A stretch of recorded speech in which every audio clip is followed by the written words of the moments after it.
মুখ্যমন্ত্ৰীৰ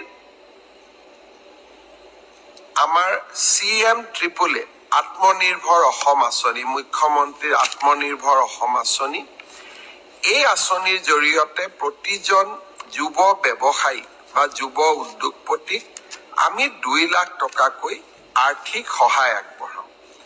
25,000 যুৱকে 1 লাখ টকা লাভ কৰিলে। অহা আগষ্ট মাহত আমি তেওঁলোকৰ ব্যৱসায় বা উদ্যোগ চাবলৈ যাম। যিসকলে সফলতাৰে ব্যৱসায় কৰিছে, ছেপ্টেম্বৰ মাহত আমি তেওঁলোকক আৰু 1 লাখ টকা আগবঢ়াম। তাৰ লগে লগে অসমত এতিয়া ইণ্টাৰভিউ চলি আছে।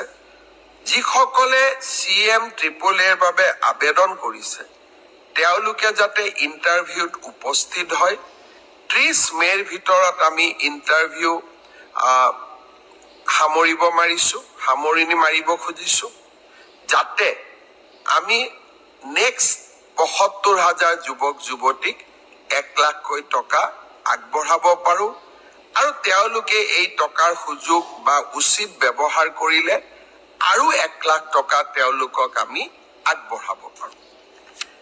শ্ৰদ্ধাৰ ৰাইজ, বহুতে মোক এইকেইটা দিন সুধি আছে যে ADR অৰেল বিলাক কেতিয়াৰ পৰা আৰম্ভ